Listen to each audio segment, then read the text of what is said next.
Podcast, episode 3. Super excited, guys, to be here today and actually be in a studio today instead of trying to do our own thing and Amazing. having a bunch of technical difficulties. So super excited to be here.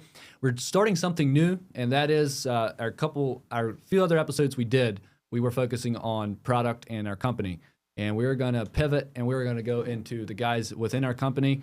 One person a month for the next 6-7 months. We're going to be interviewing each person in our company, who they are, where they grew up, what brought them here, just pretty much get their life story so you guys can get to know them and get to know us. So that's what we're here to do today. Ernie is going to be interviewing me today. So with that, thanks for watching. Hope you enjoy. All right, Irvin, thank you for that introduction. And yeah, it is a little interesting to be in an actual studio versus living room settings. But it's great, and we're happy for the opportunity to have a more professional result and presentation here. So, all right, Irvin, we got some questions we're going to run through for you here, and we're excited to get to know you a little at a little more deeper level here. So the first thing we have here is you want to introduce yourself a little bit and in your own words who you are, kind of maybe what makes you tick and where you grew up. My name is Irvin Ash, and I grew up in Pennsylvania, central Pennsylvania. Okay. I am a husband to my amazing wife, Sadie, and a father to 2 beautiful children, Jelena and Jackson. Jelena is 4, Jackson is 19 months. So between that and an entrepreneur, I have multiple different things I enjoy doing. You sure so do. keeps me busy. That's true. But that's a little bit who I am. Okay. And you said you grew up in central Pennsylvania. What was life like Sure. while you were growing up as a kid there? Sure. So I grew up Old Order Amish, which I don't know how many people know that, but Would you be able to explain that maybe in a nutshell? Is there a nutshell for that, or it's Kannst du Deutsch schwätzen? I don't know. Oh. I won't talk Dutch now, but so yeah, I grew up Old Order Amish in central Pennsylvania, and what that looked like growing up. I grew up on a dairy farm. I was the youngest of 5 children, and had an amazing childhood. I loved my childhood. Grew up running around on the farm. Obviously, there's a lot of chores to do. Mm-hmm. 5-6 years old, I had to get up in the morning at 5:30, 6 o'clock, and go feed the calves. And Mm-hmm. before I go to school, a little Amish schoolhouse about 1.5 miles down the road. And yeah, I loved my childhood. I loved horses from a very young age, and I spent a lot of time with. My dad got me when I was 6. He got me a small pony, and I spent a lot of my spare time riding the pony and driving the pony and all that kind of stuff. Did you have to train? I did. I him started first, training. I or- actually started training for other people when I was 8 then, but other ponies. But Okay. yeah. So that's kind of how things went for you. So Yeah. at this point, you're no longer part of that community. What was that? What was involved in that journey Sure. there? So my wife and I, we got married in 2020, so 6 years ago, and we got married Amish, and then January of 2023, we stepped out of the Amish community. Yeah, so it was quite a transition, Mm-hmm. but it's been really good. God has been really good. So, All right. That's great. So we're here in South Dakota now. Yeah. What happened? Pennsylvania, What South happened? Dakota. Sure. What's the story there? So as you guys, the next episode here, we're going to be interviewing Thaddeus, the owner of the company. I got to know him at a 2-week Bible school I was at back in Pennsylvania. He had traveled from South Dakota to Pennsylvania to a 2-week Bible school there. First time I met him, and through a few different things, getting to know him. And I was part owner at the time of a roofing, siding, window, and door company in Pennsylvania, previous to leaving the Amish, or sold my share of the company there. And I still did sales for the company.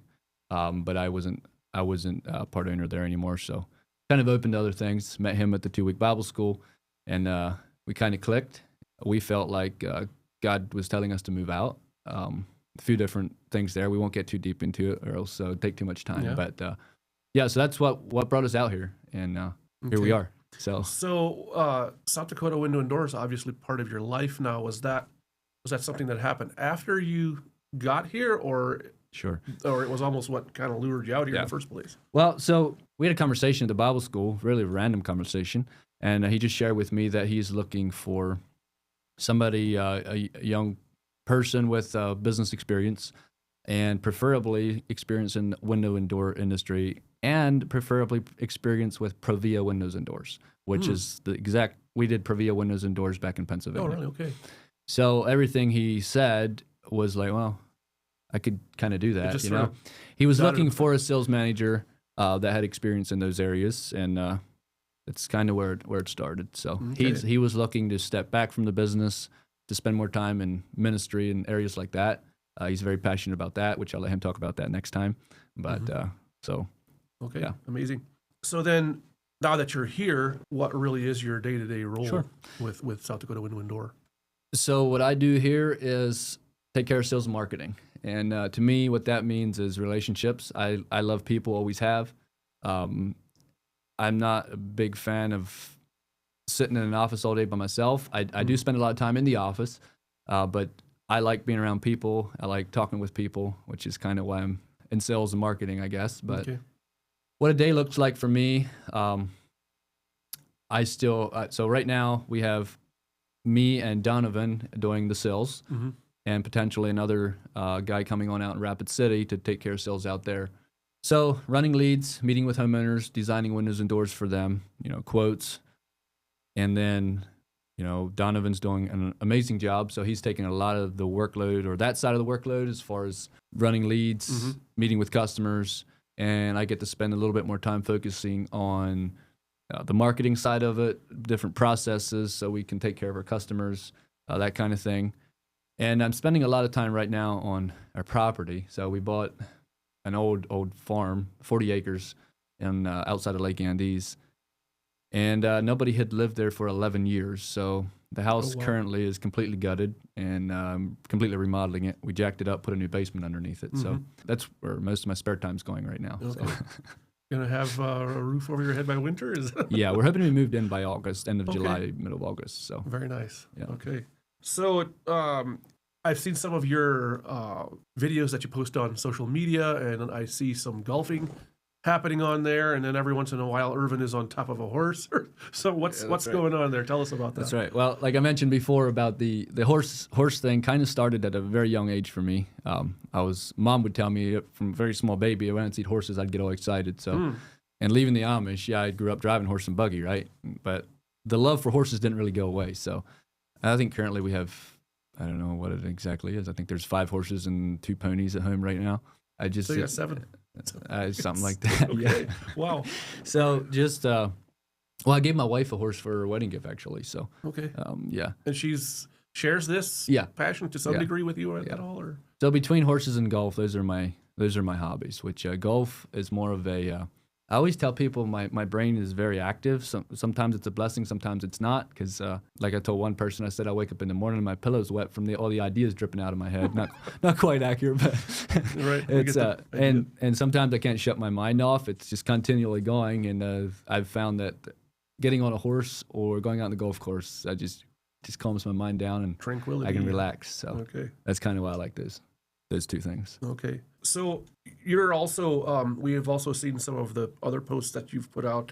You're a big proponent of personal development and maybe mentorship type programs, sales training, sales philosophy, all that. What does that look like for you? Sure. So my sales journey started, well, I started working for my dad when I was 16 off the dairy farm. He also had a construction company, which was eventually I bought into then. But started working for my dad when I was 16 on the roofing crew, was on the roofing crew for 5 years. And then I bought into the company, went into sales with the company doing the sales. And what I learned really quickly was to sell is to develop yourself. Sales, I think, is a great tool for personal development, and I believe sales is personal development. And okay, so you hear somebody that's really good at talking. People say, he's talkative, he'd make a good salesman. Well, I kind of disagree because I'm more on the side of sales. A professional salesperson is going to do more listening and asking questions and actually finding out the needs of the customer instead of just talking and selling. So with all that, I was not into personal development and getting better till I started in sales, and I started reading books, and I got a couple of really good mentors. And since that, I have seen that personal development is very essential for every area in our life. If we're not getting better, we're getting worse. We're not standing still. Interesting. You can't stay here. You're going to go backwards or you're going to go forwards. And you have to be intentional with that. I see. And I feel it affects every area of our life, every relationship. One thing that I say a lot is a lot of marriage problems I think could be solved from if people would focus on personal development, personal growth, which really is communication, learning how to communicate properly, building your character, learning how to not react to situations, but to respond to situations, which all takes intentionality. So that's why I am very passionate about personal development. Do you have any resources that you would recommend to people in that area? Is there any books that you've read that stand out in your mind at all, or courses you've taken, or I think you told me one time you had, I don't know what it exactly was, if you took a course from Grant Cardone, what do you have any resources that you'd recommend to people for? Yeah, I read a lot of books. Over one time, I was reading 2 books a month minimum, and that was all personal growth, sales, marketing kind of stuff, which like I said, in my opinion, is all the same thing. Sales is personal growth. Something I would recommend, there's a lot. I don't know if I can think of a certain thing, but... You just gave me one, and I have to confess I didn't read it yet. Which one was it? I actually don't remember now. I don't either, because I give a lot of books away. 5 weeks ago, I think that you gave me that. I find books that I like, and I'll go buy 10 of them. I'll just hand them out to people. Okay. Because I think everybody should Donovan read that. dive into personal development and growing yourself, because we all have God-given potential, but it's all going to stay there unless we develop that potential. God's not going to just develop it for us while we're sitting on a couch. So okay. So I'm a little curious on that one, because so this seems like maybe it's a slight deviation from the classic idea that pops into someone's head, like when a salesman is going to show up at my house, this is what it's going to be like. This sounds like it's a little bit different. So what's going to be the difference when you're in someone's home? What are they going to experience versus maybe what they're typically used to, some fast talking, shade certain things that they want shaded and highlight what they like. How are things going to be different when you're in their home, having learned some of these things that you've picked up? So my ultimate goal with each interaction I have, whether this is business, whether this is any person I meet, any human interaction I have, what I try to keep in front of mind always is to give value in every interaction.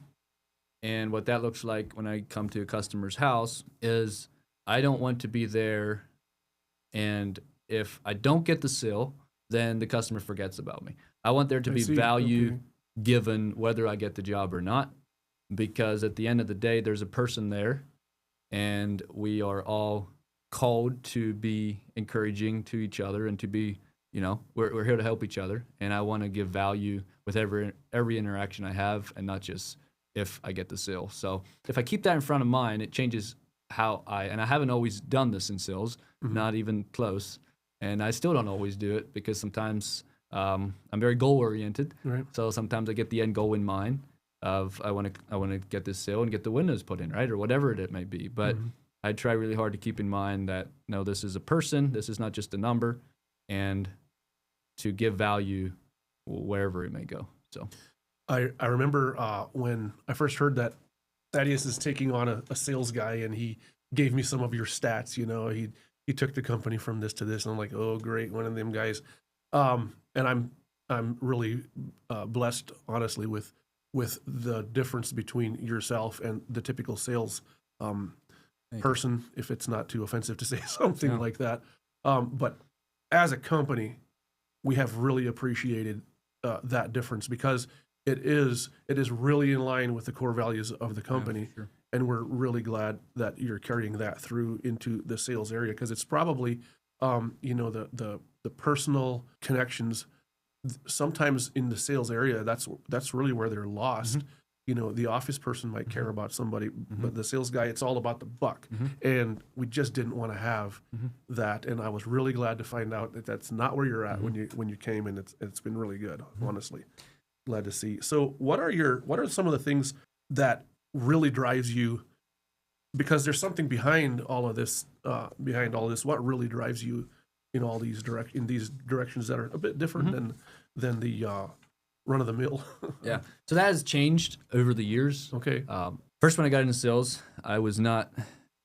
Yeah, I was Amish. This might not make sense to a lot of people. I was Amish, but I was not a born again believer at the time, and so my goals were completely different from after I got saved or before I got saved till now. Mhm. And the reason I did things, what I do didn't change much, but why I do it changed a lot. Okay. And what drives me the most is, there again, it comes back to the personal development side of it, and that is I want to grow a team of guys within the sales organization that are helping each other get better. And with that, with getting better themselves, it will improve their marriage, their relationships with their families and their friends, which in turn will impact their children, which in turn will impact their children's lives and their children's families, and it just go down generation to generation.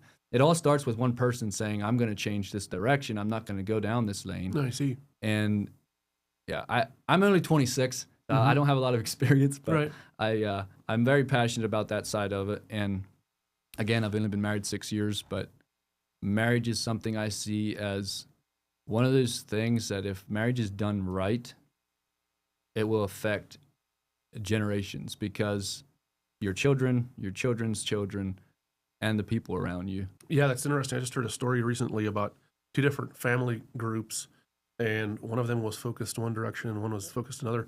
And out of the one came basically a whole bunch of prisoners, and out of the other one you had like doctors and congressmen and business owners and whatever. It was so interesting what happened in 5-6 generations. After some of that, Yeah, it's some of the crazy. principles you've talked about here came into the family, were carried out and lived out in it. And people say, well, what's wrong with that person? Well, yeah, we all have the ability to change, but it all started probably 5 generations ago. Somebody and they weren't a bad person, but they didn't make intentional decisions to get better. They just kind of drifted and went with where it went. Sort of got victimized by the baggage yeah. or whatever is what. Yeah. Okay. It just went with the flow, Yeah. So. So one of the other aspects of your life is that you also have some kind of involvement in a wellness fitness. Is it a program company? How would you describe Yeah, that? I'm really, really excited and passionate about health and wellness. And again, the reason goes back to, I keep going back to this, but personal development. So if you don't feel good physically, you're not going to have the energy to develop yourself and to exercise and to do the things you need to do to discipline yourself. Discipline is very hard if you don't feel good, right? Which part of discipline is doing it even if you don't feel good. But if you never feel good, it's really hard. And I know I've experienced that myself as a teenager on the roofing crew. I never cared about what I eat and what I put in my body, and I didn't think I felt that bad. Yeah, I often got sick. If flu came around, I got sick, but I just thought that was life. And when I started studying nutrition, and it's actually amazing how God designed our bodies it's not normal to get sick. Our bodies are designed to fight that stuff off. They're designed to help to help us thrive, right? The way He designed us to replenish our cells and all that stuff. A lot of people have just kind of bought into the whole yellow pill bottle lifestyle. So, but the thing is, your body can't do what it needs to do if it doesn't have what it needs, which is basic fundamental nutrition. I really enjoy that side of it, and I'm involved with a company with that. So cool. Okay, what is the on the ground? When as you're working day to day for South Dakota Window and Door in the sales area, what would you want a homeowner to know about you before you come to their door? Well, first of all, a lot of times I get to homes and it feels like the homeowner is very cautious, Like apprehensive or very whatever? apprehensive with even giving me information. Like I'll ask them questions on why they're wanting to replace this or that, and you get very short answers, right? And I think it's due to bad experiences with other salespeople that are taught the standard, the traditional sales way of doing sales. And it's not really a problem usually, because after it just takes some time Ice break? to break the ice at that Right. point. But what I would want a homeowner to know is that's okay. And the other thing that's okay is the standard sales thing again is the one-time close where you want to sit down, you want to get the job today. Obviously, that's great because we want to do your windows. But I'm not going to sit there and push. You don't have to make a decision today. and I don't want you to feel pressured when I get there that I got to make a decision, because I think that's where a lot of the apprehensiveness comes from. Is they're like, well, he's going to ask me to make a decision, and I will ask if it makes sense. Okay. But I'm not going to push. One thing I've pushed back on is a lot of sales trainers. They have this whole training on overcoming objections, right? And a very popular one is, well, I got to talk to my spouse. And there's a million different trainers out there teaching a million different ways for somebody if they say, well, I'll talk to my wife or husband. And the reason they try and overcome that is they say most of the time it's not even true, and I get that. There is times people say that just to get you, just to get you to leave because they don't know what else to say. I see. But I, for one, if somebody tells me they want to talk with their spouse, I will give them the information they need, and I will give them time to do that, because personally I want to do that. I don't want to make big decisions without asking my wife. And I'm not going to try and push somebody else into it without asking their wife. I don't think it's a good idea personally. If you want to make a decision about your house, go talk to your spouse. Sure. And so I'm not going to sit there and go, well, there's a million different trainers out there teaching different ways of getting around that. And I won't do it. But. Sure. Well, we really appreciate the focus that you have, the approach that you're taking, and part of the purpose of this interview, and it's going to be published in a few different places. Part of the purpose is for the public to understand how South Dakota and Window and Door, what our goals are, and some of the methods that we're using to accomplish those goals. And I'm really happy to say and proud to say that I'm finding out here, as I've watched you and worked with you for a while here, and in this interview even some more, how that you're not just after the raw sale, the dollar and the bottom line and all of that, but you actually do care for the individual on a personal level. Part of the reason for that is because of your own personal journey, and it made you more aware of others. But you're in a place now where you've actually chosen to be aware of others and chosen to look at life through their perspective. And in fact, we talked about that a little this morning in our sales call this morning. You encouraged all of us on the sales team to think things through from the perspective of the homeowner. Try to look at it through their eyes a little bit, and that's something that an approach that all of us want to take on the sales team with South Dakota Window and Door for our customers, and we really hope that comes through. And so I really appreciated being able to do this interview here to get that knowledge out there to the general public, and hopefully it comes home to roost. Well, thank you, Ernie. All right. This was fun, and if you enjoyed this, I'm really excited again. I'm hoping the next one we do will be with the owner of the company, and I'm really excited about that interview. I'm going to be interviewing him, and I have lots of questions for him, so that'll be fun. Thanks, guys, for watching. I appreciate it. I hope you have a blessed day.